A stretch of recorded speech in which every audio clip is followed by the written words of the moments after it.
니다. 저 말씀은 장관님이 당시에 말씀을 하신 걸로 되지만 윤석열 대통령께서 말씀하신 겁니다. 아, 그렇습니까? 야당의 폐악질로 인해서 국정이 마비됐다가 정확한 워딩이고 예. 그 워딩 하나하나를 김영현 장관님이 계속해서 말씀을 하시는 거예요. 당시에 야당 폐악질이 동의가 안 되는 사람들은 폐악질을 버리는 사람들 말고는 없죠. 맞습니다. 저기 이제 2024년 11월 29일, 그러니까 작년 11월 29일 계엄령 4일 전에 기사인데 보면은 윤 정부 출범 이후에 공직자 18명 탄핵. 당시 김영현 국방장관도 대상으로 민주당이 거론하고 있었어요. 그러니까 국방장관이 탄핵될 이유가 당시 하나도 없었거든요. 저 자체가 체제를 전복시키고 있었다라는 뜻이 되는 거죠. 21세기 현대 하이브리드 전환에서 내란이 뭐냐라고 이제 규정을 한다면은 이런 게 내란인 것 같아요. 그렇죠. 저자들은 의회 권력을 통해서 대통령제를 전복시키려고 하는 사람들입니다. 그게 바로 국헌문란인 거죠. 맞습니다. 지금 말씀하신 대로 이게 바로 내란인 겁니다. 내란 수사가 내란이다. 이런 사람들을 수사해야죠. 당시 이게 12.3 당일이거든요. 민노총 깃발들이 저렇게 이제 나부끼고 이런 장면들을 좀 보여주셨는데 이것과 관련해서 좀 변호사님 말씀 좀 들을 수 있을까요? 저게 바로 그날 국회 앞에 있던 장면들 아닙니까? 사실은 전부 다 포고령 위반이에요. 정치활동 금지이기 때문에 계엄이 당연히 유효한 것이고 계엄 포고령은 법률적인 성격을 갖기 때문에 당연히 저희 다 위반입니다. 근데 그 부분을 논하기도 전에 아니 언제 저렇게 준비를 해왔냐는 거예요. 그쵸. 우리가 그날도 이상했던 게 누가 국회에 들어가는 거를 일부러 막진 않았지만 막았다고 하면서도 어떻게 그렇게 빨리 다 모였냐는 거예요. 사실 국회의원들이. 뭐 담벼락 다 넘고 막 난리 났지 않습니까? 담벼락도 안 넘어도 되는데 넘은 거잖아요. 사실은. 그리고 국회의원은 뭐 일반인보다 정보 수준이 높으니까 그렇다 치는데 저보다는 뭐가 되는 거예요.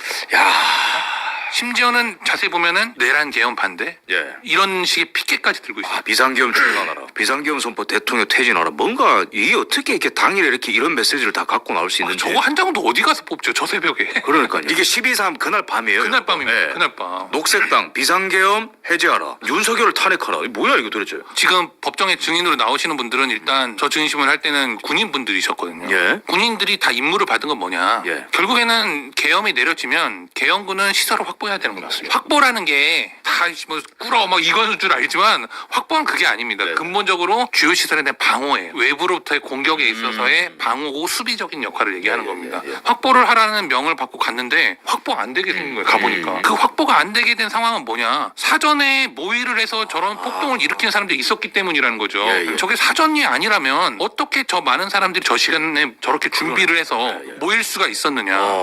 국회를 방어할 만한 상황이 충분히 펼쳐지고 있었잖아요. 이미 국회를 공격하고 국회에 진입해서 어떠한 정치 활동을 하고 결국엔 폭동을 일으키려고 했던 그 세력들이 사전에 준비를 해서 국회를 침공하려고 하는 상황이었다라는 게 밝혀진 거죠.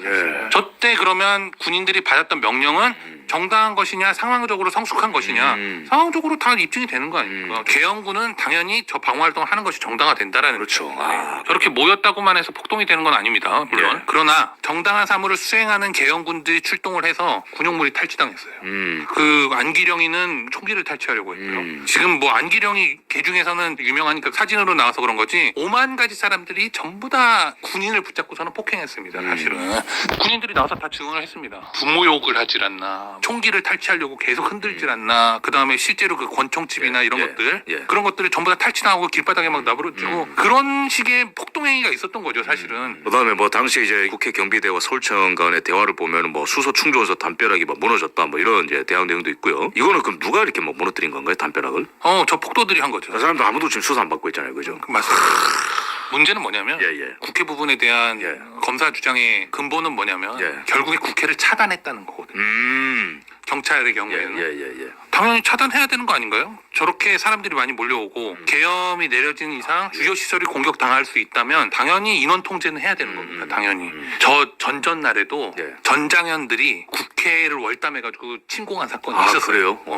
그러면 계엄이 있었다면 더더욱 그런 일이 있을 가능성이 높은 거고 그래서 이걸 차단했다는 건데 그러면 이 차단했다는 거 자체가 문제다? 그러면 그렇게 해서 국회의원들이 차단당하는 전혀 아닙니다. 전혀 아니고 나중에 계엄이 해제가 되고 나서 국회가 차단 좀 해달라고 요청을 하는 내용이 있습니다. 그러면 그거는 왜 그건 가능합니까? 변호사님께서 국회의원들 이제 들어갈 수 있었다 말씀하셨는데 이것도 다 증거가 있습니다. 당시 대화 내용을 보면은 이 서울청에서 경비안전계장이죠, 그죠? 국회의원 신분이 확인되는 경우에는 국회의원은 들어갈 수 있도록 조치하세요. 국회 안쪽 출입증을 가지고 있는 보좌관과 국회 관련 공무원들은 출입할 수 있도록 해라. 이게 팩트입니다. 그래서 뭐 국회의원들은 뭐 막았다 이런 건 말도 안 되고 최민희가 또 결정적인 증거를 남겼죠, 그죠? 정문에서 의원증 제시하고 들어왔습니다. 게임이 끝난 겁니다. 그래서 이런 거는 뭐 국회의원들의 입장을 막았다 이런 거는 뭐 말도 안 되는. 여유롭게 들어왔죠. 그죠? 양자역학 공부하면서 들어왔습니다. 최현희는. 어쨌든 이런 팩트를 이제 알면은 진실을 알 수밖에 없다 이런 말씀 좀 드리겠습니다.